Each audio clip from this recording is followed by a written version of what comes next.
I've done all I can and I still feel like I'm not enough. Am I good enough for God? Welcome to the Therapy Brothers podcast. I'm Brannon. I'm Tyler. We're brothers, We're therapists. and we know recovery. Bring your stories, your questions, your successes with real recovery.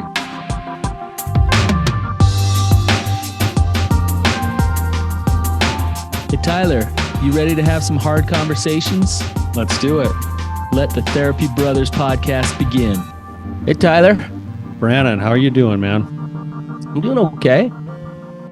You doing okay? You still have that sickness in your voice. I know. We've got to stop talking about it. It's just, I know. It's been like the longest, like never-ending thing. oh my, you too. Together, we're in this together, bro. I know. We're just gonna ride it out. Hey, there's better days coming. Yeah. My voice got deep a couple of weeks ago, and you actually complimented me like I had a radio voice, and now it's just the annoying sick voice. So Yeah. yeah. Well, hey, when you get sick, I always wonder if you're going to die. I mean, after you barely beat strep throat as a kid. You, Almost killed me. COVID about took you out. Yeah, I know. Dang. These things hit you hard. I used to never get sick, but when I did, it was bad. So Yeah. But the best part about strep throat as a kid is that I had strep throat, and you were so jealous of me at the time that you were like telling my parents that I was faking. I was like 6. And he ended up having rheumatic fever. They took you to the doctor and they said you didn't have anything. So I was just going along with the doctor. So I was deathly sick.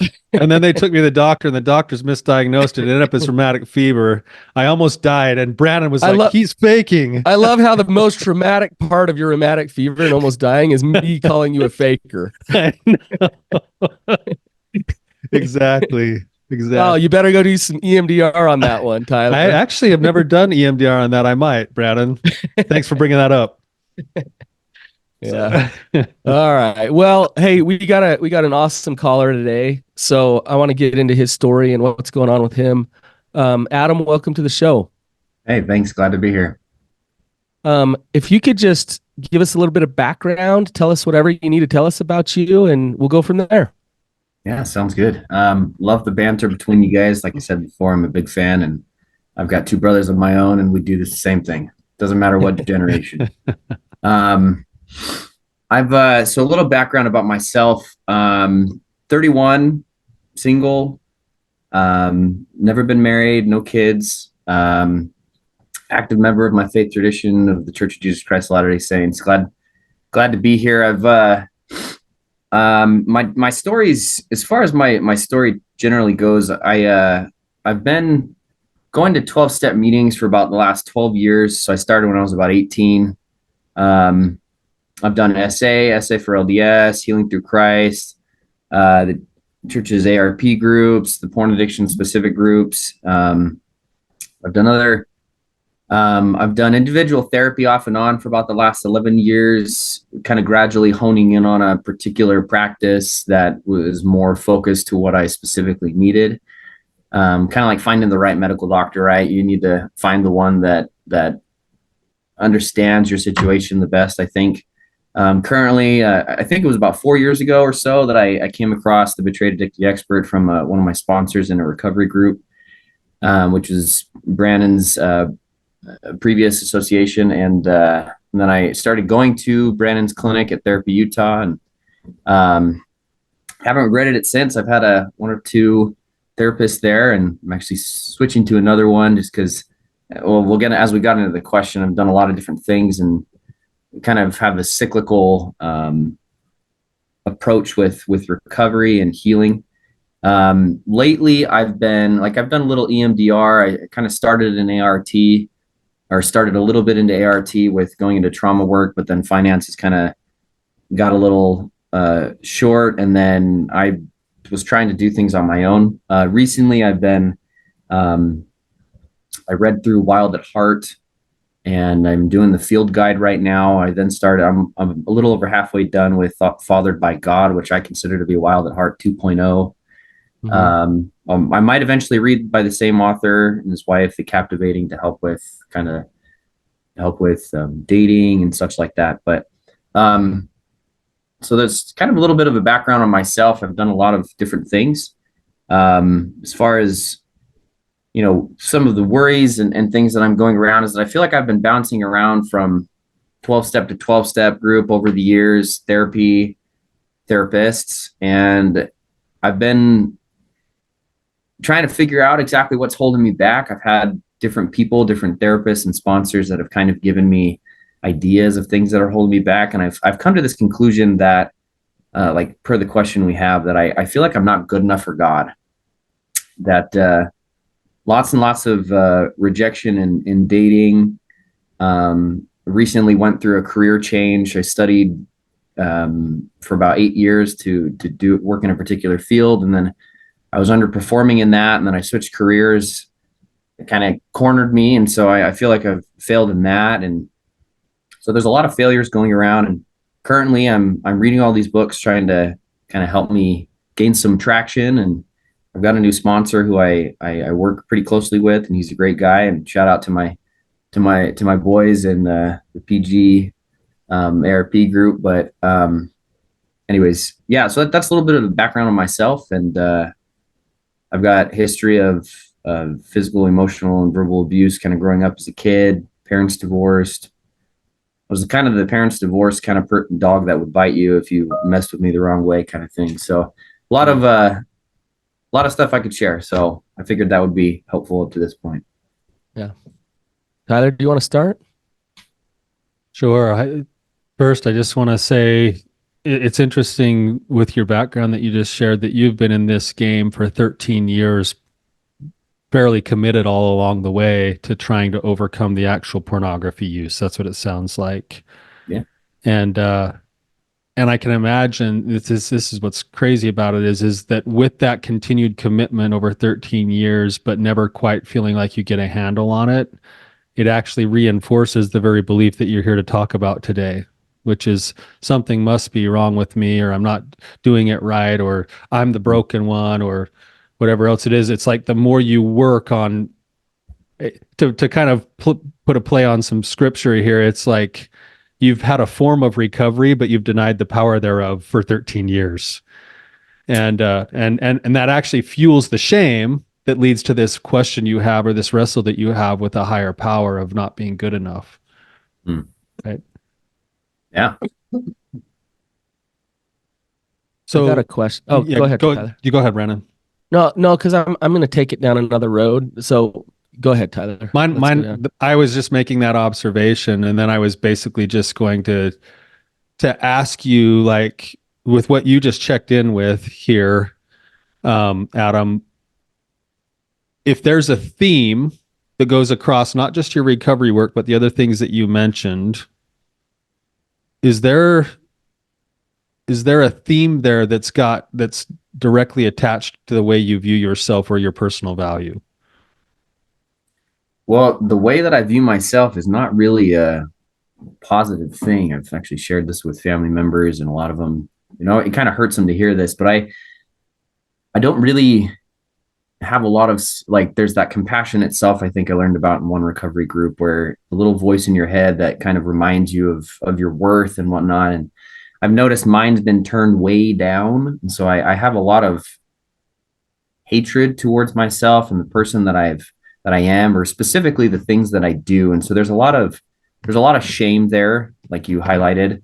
I know that there's, in one aspect of recovery, or in trauma work, perhaps, that there shame resiliency is a pretty good skill to have, and that's one that I haven't really developed a ton of.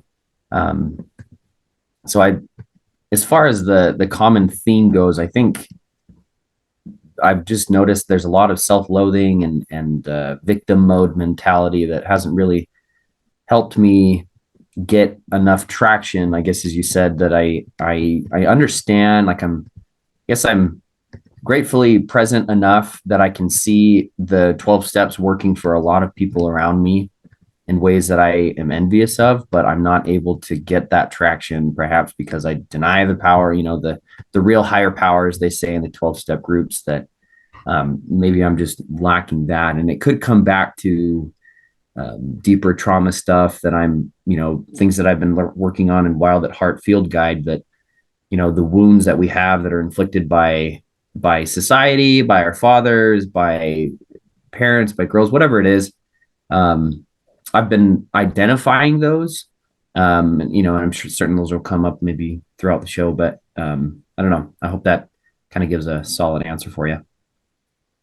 Yeah, it does. I just maybe add to this, and then I think we'll go to Brannon because Brannon's probably going to go a step deeper than this. Um, but just the way you checked in the first 5 minutes, here is my 13-year history of my recovery. I don't feel like I'm good enough for God because I keep failing. And then I failed in my career. I failed in my relationships. In some ways, you failed as a child to your parents, not to mention all the trauma that's there. And somehow in your life, failure is the equivalent of self-loathing, which means you're not good enough, instead of it meaning something totally different than that. And it's probably autopilot. It's probably been there with you since before you could remember. But somehow that's defining you. And then when you try to motivate yourself from a place of self-loathing, what do? You go and produce more of the same so that you can self-loathe. Right. Wonderful cycle. Yeah. Yeah. It's a frustrating place to be. Go ahead, Brandon. Well, I am chomping at the bit here a little bit, Adam. Like when you say I haven't gained traction, what do you mean? I feel like part of recovery, like I've seen the science and the neuropathology of addiction in general. The book "He Restoreth My Soul" by Dr. Clinton, I think, or something. Hilton. Clearly the experts. Thank you guys. How eventually, like, sobriety is needed in order for the brain to start creating those new neural pathways, and I understand that much of it. And so sobriety has kind of been a very part of that definition of, okay, am I improving? Okay, yes, because I've got this many days of sobriety, because science has shown blah blah blah, right?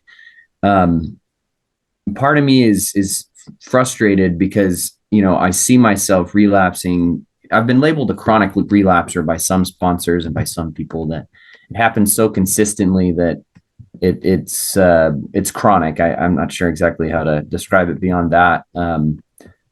That only, I'll go a few days and then relapse, and then I'll go a couple, the best I can do. I calculated it out, but over the last 9 years, the longest sobriety stretch I had was like 2 months. I've had a couple 30-day chippers, and beyond that, it's been constant. And I feel like if I was doing heroin or something, I'd probably OD already, or if I was an alcoholic, it would have been something else. But because it's porn addiction, it's a little different with how it manifests itself in my personal life. So when it comes to sobriety, it's been, I just kind of measure it based on that, I guess. It's interesting that's what I was wondering, is like, when you say traction, do we go right to sobriety? Mm-hmm. And that's right where you went. And Adam, if you were perfectly sober for so long that you forgot how long it's been, you were married and you had this job that you loved, would that then mean that God loves you? That is the narrative that I've told myself. Spike, I think, is what y'all have called it in the past. But I get to this point where I've arrived. Now I'm worthy of God's love, right? And it's a bit of a perfectionist. Yeah. Yeah. How is that problematic? I don't know. It kind of banking all of that off of the fact that maybe I don't even know God, and I just assume that, okay, if I meet these qualifications, because I think it's some preconceived notion that if I meet these qualifications based on what other people have said, that then I'll actually be worthy of love. But what if I get there and it's not true, and so it causes extra fear. And so that's on the one hand. On the other hand, it's problematic because what if I never get there? Right. You're trying to earn God's love. Yeah. There's a specific formula in order to get God's love. So that sets up this fixed mindset. You're living in a ton of expectations. Meaning I expect, if I do this, then that's going to happen, or I expect that this will happen, So you're living in expectation and fixed mindset and wondering why you're feeling so unseen and unloved. Um, and you, have you heard the be do have thing? I have not. So you're a do have beer. So if I do certain things, I'll have certain things and then I'll be good enough. So if I work hard enough at recovery, stay sober enough, I'll have my sobriety, which then means I am good enough. So you're a do have beer, right? Hmm. We need to flip that on its head to be do have. I am good enough. I am loved, which is be do have means if I know that, then I'm going to live my life as if I'm good enough, as if I'm okay. And then I'm going to have peace. Do you see what I'm saying? Yeah, that's a very odd thing for me to think about. I've been, I don't know, I try to keep things within my control as much as possible, and the whole like sphere of influence by Stephen R. Covey, and or the Serenity Prayer, right? Like identifying what's in my control, and I try to identify that, and when I see what's in my control, I'm like, okay, the only way to get to where I want to be is by doing things. What's step 3? Um, I know I'm putting you on the spot. Yeah, I know. It's basically allowing God. I can't quote it verbatim, but it's allowing some sort of higher power to restore me to sanity, I think. That's step 2. That's Step 2. So step 3 is turn your will and your life over to the care of God. Yeah. Okay. And so does that sound like you're in a lot of control? No, it's the opposite. It's Right. I mean, exactly that's what step 3 is, right? yeah. But it's interesting where you're going to, well, I try to do what's in my control in order to be good enough, to live the serenity prayer in order to be okay, because I'm responsible for that. That's awesome that you want to take accountability. That's awesome that you want to do what's in your control. But when what's underneath that is shame in order to prove yourself, then it's going to cycle back into shame again. It's going to cycle back into addiction again and again and again. And so working the serenity prayer from that angle actually isn't working the serenity prayer, because you have to have that step 3 element where you turn your will and your life over to the care of God. You know yourself, you know your worth, and then you do what's in your control, not to prove anything, not to prove your worth, but from that energy of self-love, that energy of God fathering you, like you're learning from Eldridge's books. You understand that first and foremost, and then you'll just go do good, not to prove anything. Am I making sense here? Like, is it? Yeah, this is a concept I've come to in recovery, throughout my recovery journey, that I'm like, I don't really understand this. So I'll put it on the back burner because it'll make sense one day, and I'll just keep doing what I'm doing. But if shame is the fuel of all of my actions, then I don't know. It's like I'm working off of fear, and if I don't do this or don't do that, that I'm never going to be good enough. For me, it's just not a solid foundation, at least from what I've been meditating on in my personal lives. That fear is not a good fuel source. It doesn't last. And yet, it's hard to let go of it as motivation, because you've used it for so long. Sometimes when I say to people, get rid of the shame or the fear, and they're like, well, I can't, because that motivates me to do good. But it's a foundation that leads you back to the very thing that you want to heal from. It's yeah. Yeah. It's pivotal, actually, Brannon. I just want to illustrate this really quickly for our listeners and also for you, Adam, that shame is at the root of the do have be, which Brannon has mentioned that you're finding yourself in.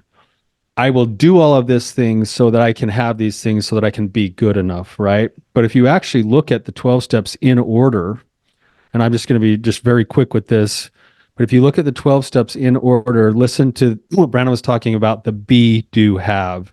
Steps 1, 2, and 3 We admitted that we're powerless and that our lives are unmanageable. We came to believe that there's a power greater than ourselves that can restore us to sanity. And we made a decision to turn our lives and will over to the care of God as we understand him. That's the B. We are now turning ourselves over in our current state to a higher power. And then you have the do's, steps 4 all the way through 11. Fearless moral inventory, admitted that we are the exact nature of our wrongs. We're entirely ready to have God remove these defects. We ask for him to remove our shortcomings. We make a list of the people we've harmed. We make amends. We take our inventory and we continue to improve our conscious contact with God.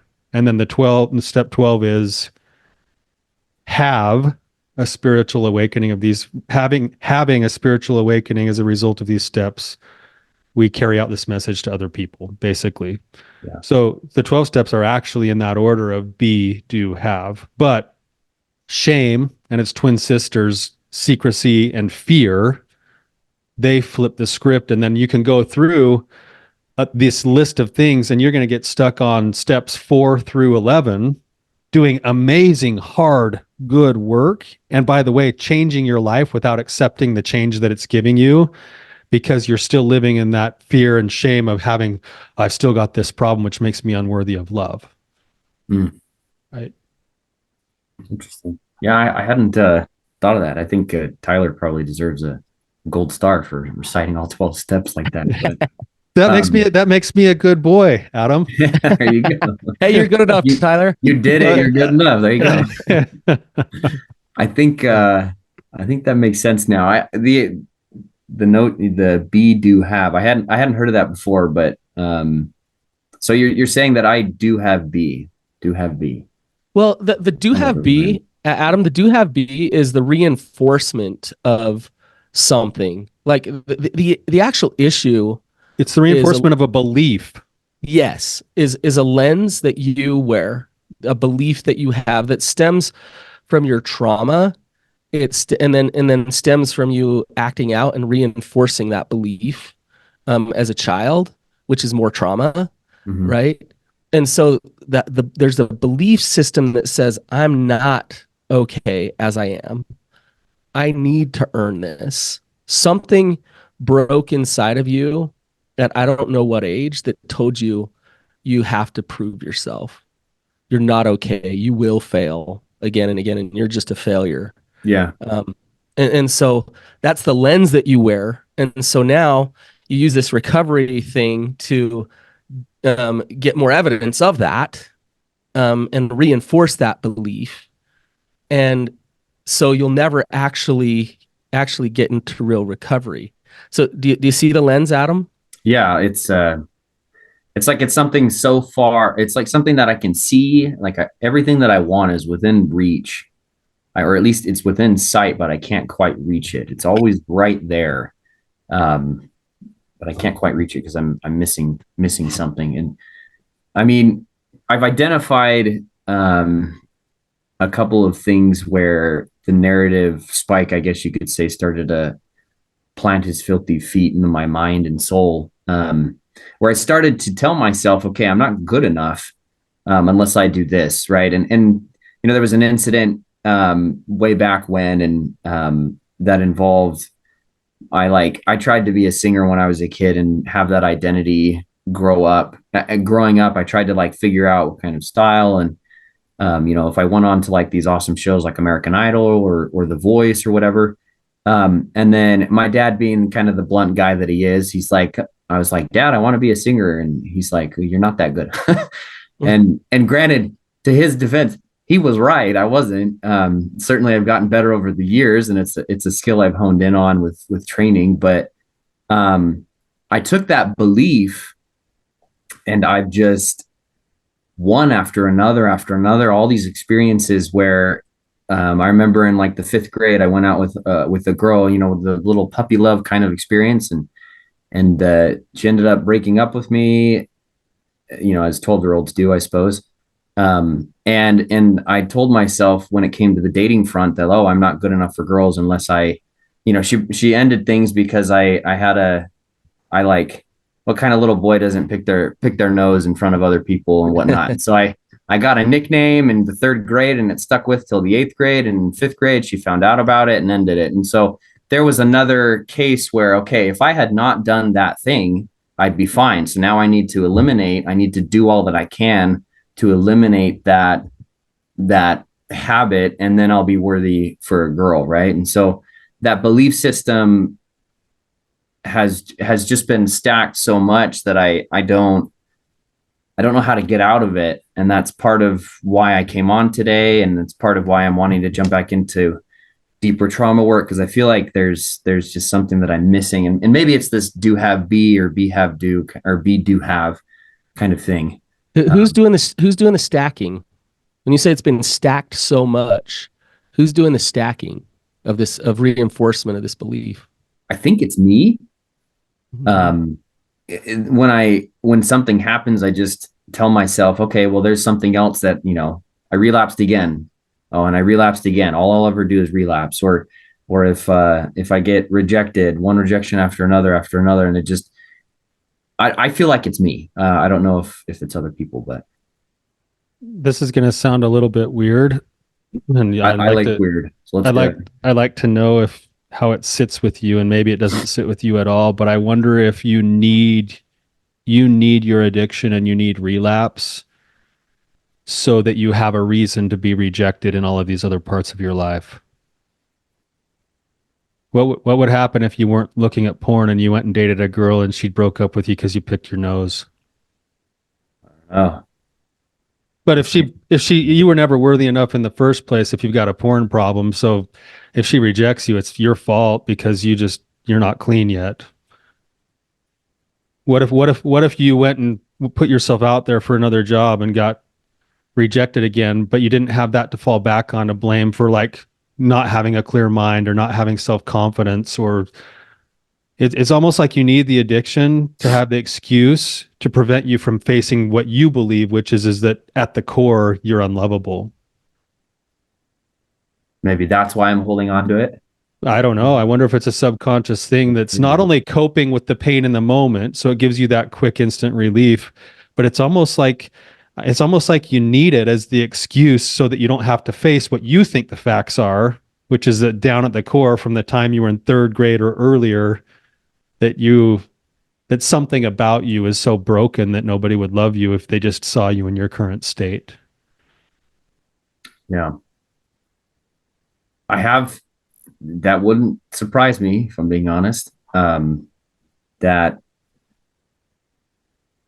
don't know, I'm not really sure exactly how to respond to that. It feels true that I use the addiction as an excuse to maybe run from the real problem, right? The real problem being, or the real fear, I guess, of facing that unworthiness. And I don't know, it's easy for me, at least. I think it's easier to handle the addiction, ironically, because, I can always put up porn blockers. I can put up, I can get rid of some technology. I can not go out with this person, whatever it is. Those are things that I can do to avoid the problem, I guess, or to find some sort of solution. But with this deeper inner demon, I guess, of the fear that I'm not worthy of anything, that I don't know, that just feels a lot scarier to have to confront. And it would, ironically, I'm wanting to confront it, right? Like, in Fathered by God, the stages of man that Eldredge talks about is from beloved son to cowboy and adventurer to warrior to lover, king, and sage, right? And I'm trying to go through. Right now, I feel like I'm kind of at the cowboy stage, or at least I've been there for a while. I've had moments where I've gone back to the beloved son, or I might just need to go back to the beloved son completely and realize that even from my early childhood, even before that God has always loved me, that my parents have always loved me. And that's a belief that I've always had, but I don't know, maybe I'm not grasping it completely, or something. There's something I'm missing. But. Adam, it kind of makes sense if we're using those stages from Fathered by God, that you're feeling sort of like stuck in this place of, like, cowboy.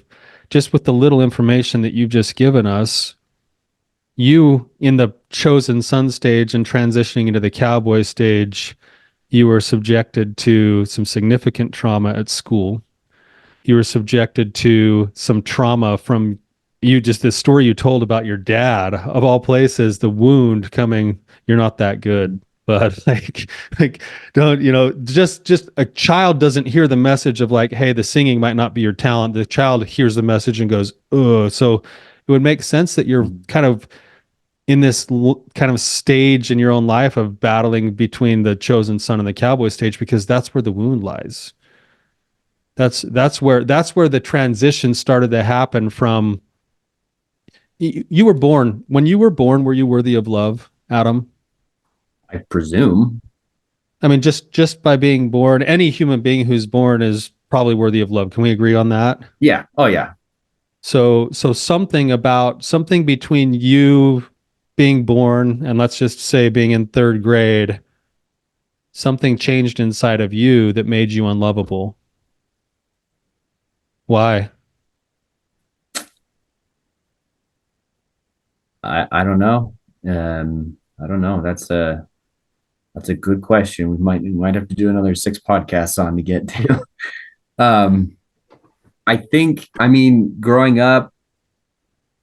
um, growing up, my parents weren't always. My parents divorced when I was younger, and I've attributed a lot of my problems to kind of that era of my life. And your question is kind of reflected back in that era. I don't know at what age you're in third grade. It might have been like 6 or 7 or 8 or something, but parents officially divorced at 10. And I thought that even prior to that, there were problems all through my childhood of mom and dad fighting and me trying to get their attention. Of course, I had middle child syndrome for days, right? Trying to get their How many attention. kids are in your family? 4. Or okay. So they're not a ton, but by certain standards.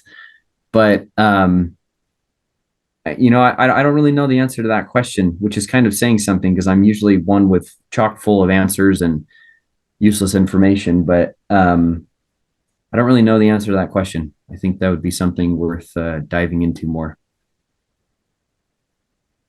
It's interesting to me. I just want to ask you this, and I know you're reading all the books, Eldridge. Does God love you the same way as your dad loves you? I would say no. Okay, what's the difference? Um, I believe. Well, I'm trying to believe that God loves me in a way that is so unconditional and pure that it doesn't matter what I've done. I can always go back to him for help and for guidance, regardless of what I've done, right? There's no shame. I really believe in the Christian theology of grace, and how it doesn't matter what I've done, I can find God, that he's always there. He's always loved me. But for some reason, I don't accept it into like the core of my being. Um, Yeah, yeah, it's what Tyler was getting at. So it's you what you just said is beautiful and wonderful, and you know that here, mhm. but you don't know that. You know something different because of your experiences. And I'm not saying this to rip on your dad or anything, because all of us dads are imperfect, but your dad loved you conditionally, because he's human. He couldn't love you perfectly. And your experience with your mom and dad was this conditional, imperfect love growing up. And that conditional, imperfect love is what taught you your belief system, your lens that you wear. Mm. I'm not okay unless I perform. I'm not okay unless I, get certain things. And also, I'm a failure. I'm just a failure that's going to let people down. Um, and those beliefs, that's all just made up. That's But all made up. Oh, go ahead. yeah, but he didn't know it was being made up because he was just a kid living the way a kid does, experiencing the world the way he did. And so he could only make sense of it in the way that he did. That's what's the trap about all of this, is he didn't even know he was making up these lies. But it's also the beauty of this life is, as we get to untangle that, because we all get that to some degree. As we get to untangle that, that's how we know ourselves. That's how we know God. And so it's this weird experience that we all have where we have trauma, we have belief systems, we create things because of our belief systems, and then we have a choice. We have a choice to keep doing that and keep destroying ourselves, or to get humble, to look within, and to allow God's love back in. And that's where we find ourselves again. And I mean, in the Bible, it talks about getting a white stone, and that white stone is a new name. Mm-hmm. It's eternal. It's always there. And so we get to go on this journey of knowing ourselves again. Now, a lot of people aren't willing to do it because it means taking away all of these safeguards. Now, Adam, you're a controlling person. You want to control things. I want to control things. I want to make sure that I have the power in order to create this, or I can do this, or I can do that. So it's really scary to let go of that control and the defense mechanisms, to open up your heart to then know and feel God's love. Do you see it? I think so. Part of me doesn't want to see it because I know it's true. I've been, I don't know. That's just the person that I've become, the narrative I've told myself, whatever the case is. It's all I know is that I am who I am right now. And I know that to go from here to here, where the one side is being where I'm at and the other is where I want to be, that something needs to change, something needs to occur. I think over the last 6 months or so, there's been a lot of changes in my life where things have kind of come crashing down, that it's caused me to wake up almost like I'm someone who's always been asleep, and I'm just waking up for the first time to all of the problems and things that I've done and whatnot, the faulty core beliefs, if you will. Having to get to that stage, I guess, is part of the journey that I knew was going to come eventually. I just hope it wouldn't. Yeah. Having to give up control and whatnot, but it's an inevitable part of the process, though, and it's interesting that the things that have come crashing down are the very things that then allow you to, I love how you said, wake up from a sleep. Like, you're starting to actually pull these things that have been automatic in your life to the surface now, and once they rise to the surface, you can see them, and it's like, oh, there's this belief system that I've been living with for the last 20 years that I didn't even ever know was there or cause to question it. mm-hmm. Now that it's there, it's teased to the surface. This is where Brannon's going. It's like, now we get a chance to decide what we're going to do with that belief system. And what I think is probably happening is that there's an 8 to 10-year-old kid in there somewhere that's working really hard to have you not address that belief system, because that kid learned that doing was the way to not get punished. And now the very direction that you need to go with your recovery is the hardest thing you'll ever do with your recovery is to surrender the need to do. is to actually confront that cave of identity of be. Who am I? Who am I? And to sit with that without having to do anything. And there's an 8 to 10-year-old kid that's been so rejected and so hurt that still believes in that old way of believing that says, if you don't do something, you're not good enough, that it's like pulling teeth to get yourself to sit with that question of be, who am I? To God, who am I? What is on the white stone, so to speak? Mm-hmm. Regardless of what I do, what's on the white stone? And that's really difficult. You're the guy who, as soon as you figure out steps 1, 2, and 3, the rest of them of them you've already nailed it. You've got it. Yeah, steps 1, 2, and 3. Yeah, that would line up with what several sponsors with years of recovery have told me, that you struggle with steps 1, 2, and 3 with all these beliefs, but you do all this other stuff. There's just something disconnecting, and I'm really holding out to that hope that even with all of the 13 years of recovery that I've let's say tried and failed, I would add, that when something just clicks, I hope that regardless of or the white stone situation, right? If I can accept the white stone, I love that it's a white stone because the symbol of purity with whiteness, it shows that, right, that we can be cleansed from whatever bad things we've done or whatever things that I've done, and it still doesn't change the fact of who I've been since the beginning, right? And yeah, I guess that's a system that's something I'm not fully aware of or I haven't accepted, right? Adam, you said something like, there's where I'm at and then there's where I want to be.